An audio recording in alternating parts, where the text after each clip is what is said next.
Hey there, it's Steve from Serious Keto, and this is the Not So Serious Keto video podcast.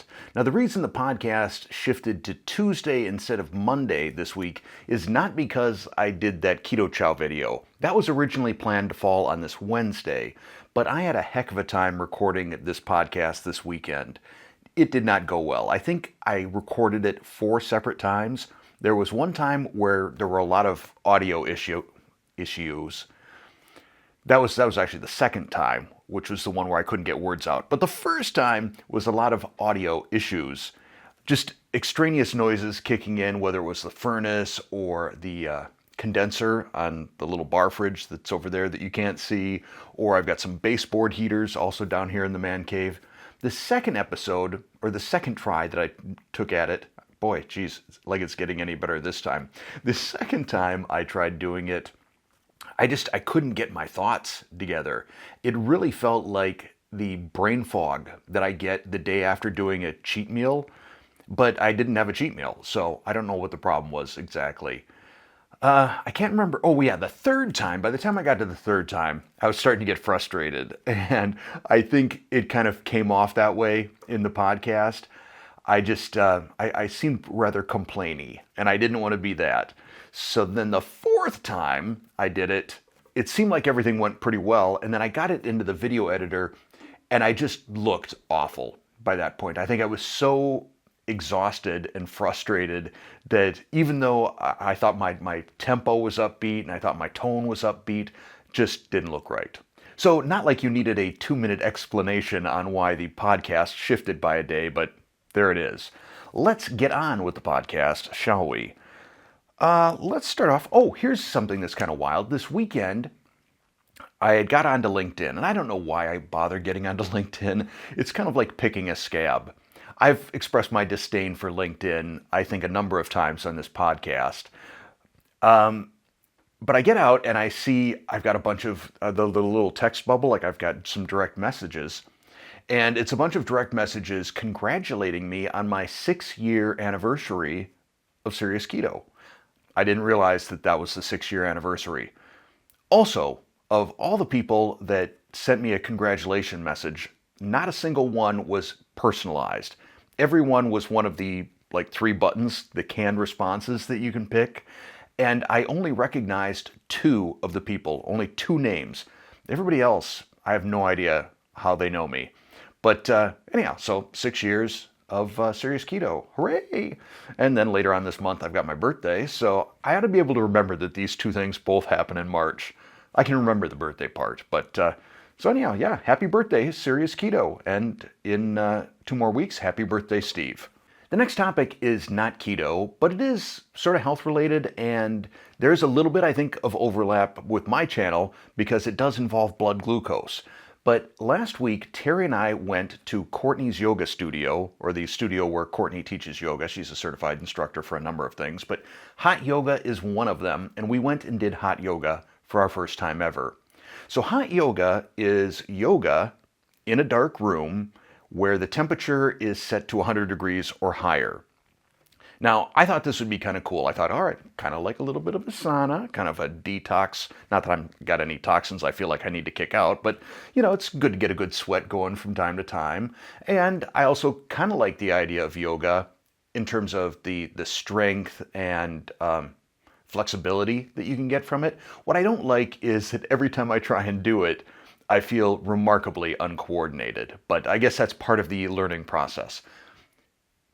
So we're doing this hot yoga, and the music is loud, and it's dance music, like the type of music I have never ever enjoyed at a volume way louder than I enjoy. And then Courtney's got one of those little wraparound headsets so she can give instructions, and she's got to talk fairly loudly or have the microphone up fairly loud to compensate or to overcome the volume of the dance music that's going on. So Courtney's going through these positions really rapidly. I'm trying not to be frustrated about my lack of flexibility and lack of coordination and my lack of speed at moving through all these positions and everything. But what is starting to freak me out a little bit is the music and the volume. And I'm feeling the anxiety and borderline panic attack starting to kick in. to the point that I was debating just getting up and leaving the room. But I didn't want to hurt Courtney's feelings, so I kept at it. Now here is the interesting part. I got to pull up my phone for this. I went to this class. It was at 8:30 in the morning, like 8:30 to 9:30, I think. And I was in a fasted state. So I hadn't had anything, any calories, anything that could possibly impact my blood glucose. Yet, check this out. A 41-point spike in glucose. This is not dawn effect. Like if you're familiar with the dawn effect, if you use a continuous glucose monitor, very often in the morning you'll see your glucose rise gently. Not dramatically, but gently. And that's part of what the body does. It gives you that glucose, helps wake you up, helps get you going. 41 points. And that is a spike. I mean, you can see that thing. It just, boom, it just shoots up. Now here's another interesting thing. Looking at my heart rate over that time period, I was not at any point breathing heavily. So it did not feel like a strenuous workout to me. Yet my heart rate got up to 144. And that's basically my heart rate when I'm out running. You can see when I started, I was down in the 50s when I showed up at the studio, and got up to 144. So the reason I brought this topic up is because glucose and blood glucose monitoring, whether it's a finger stick monitor or whether it's a continuous glucose monitor, can be impacted by extraneous events. I think I mentioned at one point in one of my old podcasts, this is, oh boy, probably at least 2 years ago, I had been putting on a t-shirt, obviously, and I was walking through my bedroom door and banged my elbow on the door frame, right on the funny bone, and saw about a 40-point glucose spike. And I'm assuming what this is from, both the hot yoga and the pain response, is sort of the whole fight or flight response. It's interesting stuff. That's also the reason why I don't love doing blood glucose testing in product reviews, is because I need to make sure that for 2 hours, while the continuous glucose monitor is monitoring, I guess that's its job, that I'm not doing anything else that might possibly impact my glucose. I don't want to do anything that's going to stress me out. I don't want to work out. I don't want to even go for a walk, which might actually lower, or probably would lower, my glucose. So whenever I do glucose testing, I'm basically in a state of I do nothing for 2 hours. And doing nothing for 2 hours kind of drives me nuts. I like getting stuff done. So I'd be curious to know if any of you who wear a continuous glucose monitor, and I suspect that number is going up with the release of the Abbott and Dexcom over-the-counter models, have you experienced a glucose response similar to this, a great big spike on something that wasn't food related? Let me know down in the comments below. I think that would be pretty interesting. Apparently, this podcast just doesn't want me to record it, because I got about 6 or 7 minutes into the second half of this podcast and the screen on my camera went blank. And then I turned it off, turned it on again, out of batteries. So here we go again with the second half of the podcast. I'm probably going to shorten it just because I'm getting tired of talking here, and I think that this podcast is cursed. So the first thing that I want to talk about in the second half of this video is what I eat videos, the what I eat in a day, what I eat in a week. I have long expressed my disinterest in creating a video like that, but I did it last week, and I was pleasantly surprised not only at the fact that I kind of enjoyed it, but I got a ton of really positive feedback from all of you, including some great suggestions on what to do on future videos. So this first one that I did, this was a trial balloon. And I didn't want to put a ton of effort into it, knowing that if people didn't like it, then I'd feel bad. My feelings would be hurt. But they weren't hurt because everybody said positive stuff. In terms of some of the things that I will do in the future in those videos, I will make sure that anything I show, I will say either there is a recipe for this or there isn't. And if there isn't, would you like one? If there is a recipe, I will link to it. I'll link to it in the video description. I will link to it in the pinned first comment. I'll try and make sure that any special tools, gadgets, anything like that I link to as well. Or if there's another keto content creator that had the recipe, for example, the biscuits that I did in that video last week, Those I got from Wes at Highfalutin Low Carb, who got it from America's Test Kitchen, and then combined that recipe with Victoria's Keto Kitchen Flour.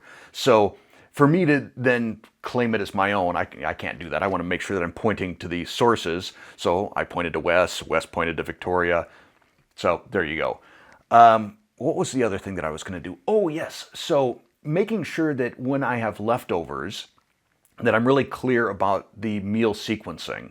So there were, I think, 1 or 2 parts of that video where I showed myself eating leftovers and I didn't show the original meal. I think I want to make sure that I do that. So whether it's just eating leftovers or whether I somehow repurpose the leftovers into a new dish, I'm going to do that.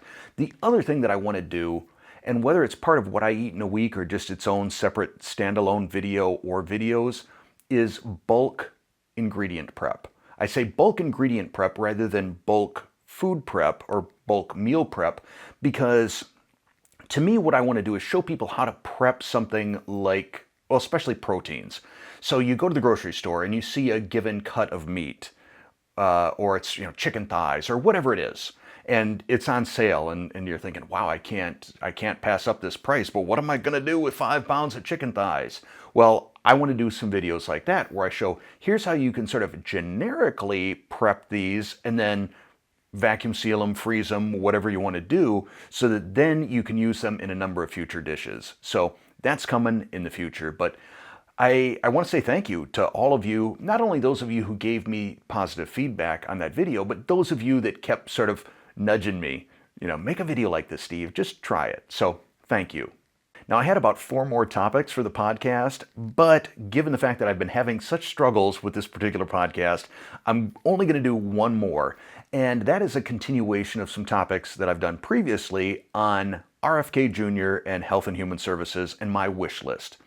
I want to state the same thing I state every time I talk about this. This is not, in my opinion, a political conversation, nor do I want it to be. This is a wish list that I have regardless of who holds that office, who's running Health and Human Services. And this wish list item has to do with nutritional information labeling and ingredients. So here is my wish list. The first wish on my list comes as an offshoot of that olive oil mayonnaise or mayonnaise with olive oil that I showed a couple of weeks ago, where it turns out that number 1 ingredient is water, then olive oil, then soybean oil, then canola oil, then a bunch of just crazy stuff. And on that, when I showed the ingredients label, there were some things with asterisks next to them. I don't know why I'm waving this pen around. Dramatic effect, I guess. So there were ingredients that had asterisks next to them, and if you looked at the bottom and saw the asterisk, it says ingredients not typically found in mayonnaise. I would love to see that on any product, but here's the thing. If it's an ingredient I can't get at a grocery store or order on Amazon, that should be in bold with an asterisk. This is not a normal ingredient. Additionally, things that I would like to see added to that, sort of make it bold or put an asterisk next to it, is if there are any inflammatory seed oils or hydrogenated oils, I would like to see that listed.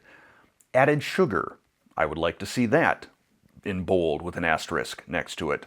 And maltodextrin. So and I realize maltodextrin is an ingredient that I can get on Amazon, but the question is why? Why add it? If it's a bulking agent, why are you choosing that as your bulking agent? Why not use something like acacia gum or something? So that's my ingredients wish list. And I think then, without being the ingredient police, it at least calls people's attention to certain ingredients and make them wonder, okay, why is this in here? This doesn't seem like an ingredient that should be in mayonnaise or that should be in nut butter or whatever.